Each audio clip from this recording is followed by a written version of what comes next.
Hey team, this is your B-Shift Hazmat team. We're out at the city yards today.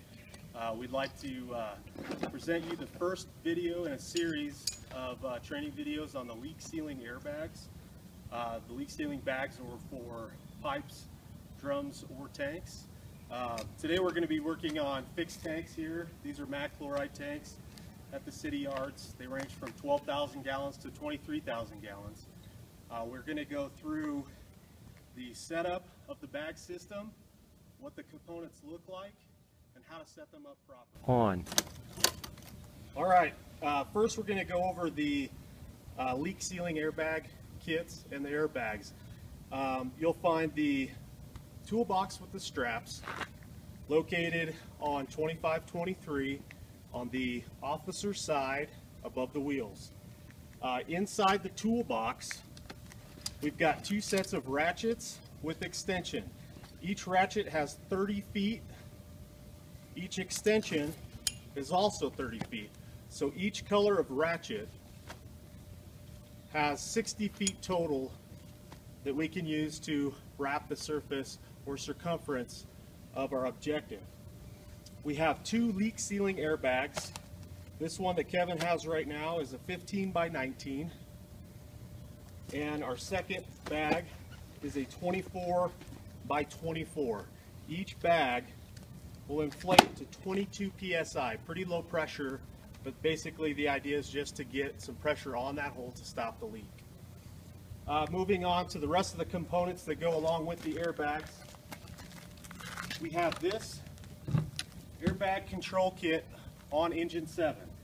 This is also the kit we use to control the lifting bags that are on that engine, and the box is very similar to the one found on engine 2. When you come on scene, inside this box you're going to find a series of hoses. The orange hose is 16 feet long. Actually, all of our hoses are 16 feet long. The orange set came with the bag. It doesn't really matter, all the hoses are the same, but we're going to use the orange for our demonstration today. So underneath all of the hoses here, you'll find all of our regulator equipment. What you'll need for this system is your orange bag that will go from the airbag itself to the regulator that's on the tank. The tank is just like the lifting bag's Survive Air bottle, and the regulator is the same regulator that we use for the lifting bags. Now from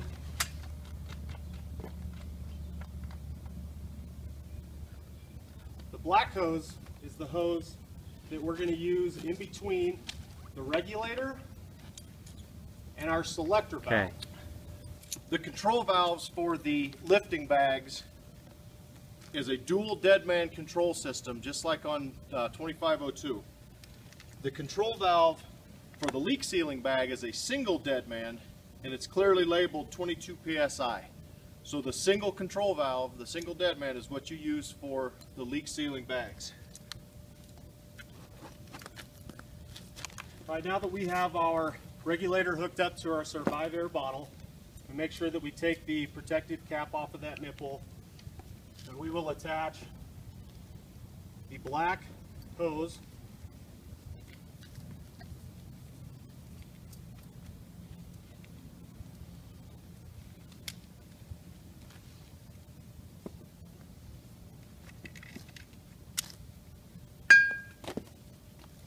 All these fittings are snap lock fittings with a screw down control ring to keep it from or a screw down locking ring to keep it from unlocking under pressure. All right, once you're sure that you have all your connections tight, you have your safety screw down mechanism up tight towards the fitting that's on your device, you can go ahead and charge your air bottle.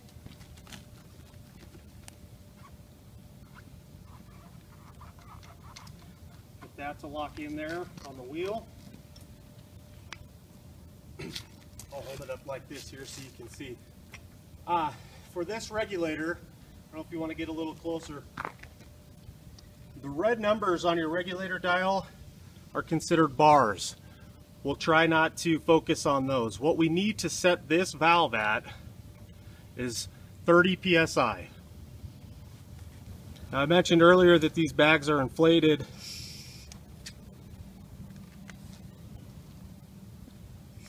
to 22 psi. We'll charge the regulator up to 30. When we inflate the bags, they will inflate to 22 psi, and you can stop there, or the pressure relief valve will activate. Either way, you'll be at the correct pressure. And if you get the leak to stop before you reach 22 psi, there's really no reason to go on up. As soon as you control the leak, we're good. Now the next step would be hooking your orange supply hose to the dead man, and then your system is ready. At this point, we would take the bags, apply them to the tank, then run our air supply to it once we get it fixed. In the next portion, we're going to demonstrate putting a bag on one of these fixed containers and going through that process. All right, team, as you can see here, we've already set our yellow strap just to hold it up. Now Kevin and I will demonstrate running our second strap through.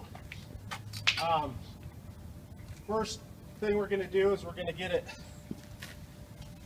this line fed through the bag, we'll wrap it around the tank.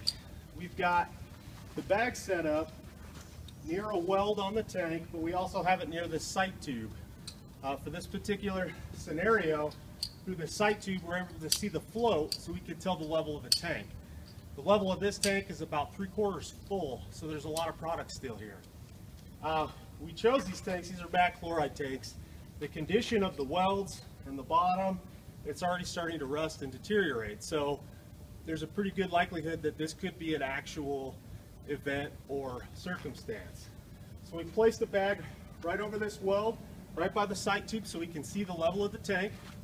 We also have our ratchet near the airbag, so that the person running the ratchet is able to see the condition of the leak. So if it's still leaking, they're able to apply just a little bit more ratchet pressure.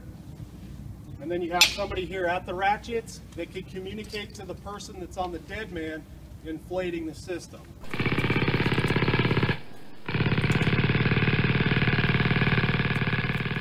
For this particular tank, we're having to use the ratchet portion plus the extension. So we're using 30 or 60 feet of ratchet strap.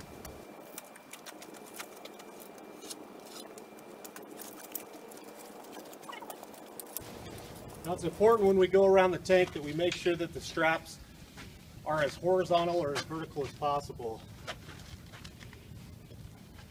with no twists in the system. So we've got a small twist here right before the ratchet. We'll actually see if we can walk this out. We should only have to walk it out to where it connects to the extension on the other side. But obviously this ratchet strap is at its strongest when it's perfectly flat against the surface.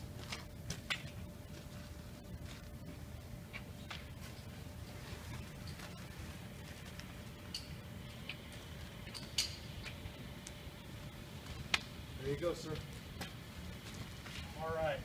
As we're running the straps around the surface too, we'll make sure we're not going to place this strap over any sharp surfaces, any kind of deformities in the tank that happen due to mechanical rupture from another object. And we don't want to put that strap over it, because as we ratchet it, it'll compromise that strap and could cause a critical failure of the system. So now that we're tight, we'll start to ratchet it down.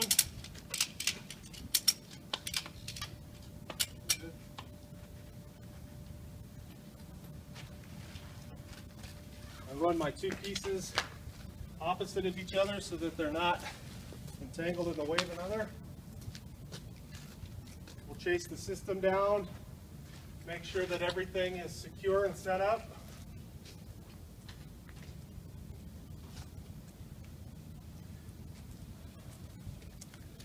And everything looks great. Now Kevin will grab the air bottle and dead man.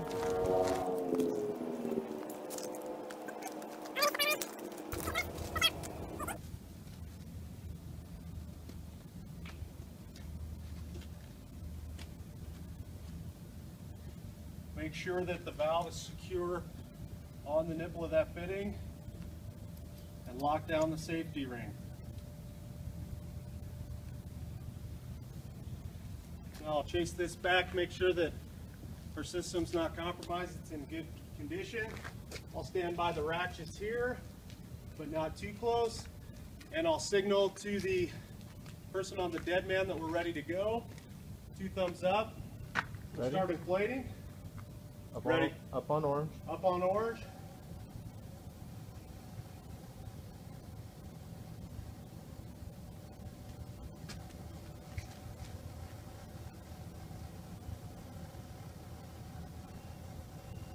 Okay, that's good. Leak stop. We're at about 2 psi. About 2 psi is all that took, and if Jimmy can get a close-up of this bag, you can already see how it's bubbled out around the ratchets here and how the edges have lifted up away from the tank. And it's pretty darn solid here. So that should do it. It's pretty simple. It's designed to be a quick, easy fix. Obviously we need to do some training so that we can get proficient with this. Our subsequent training videos in this series will be on different type of vessels. We'll try to get an MC306 and see if we can also get some other storage containers or pipes that we can work this on. Thank you for your time, and we'll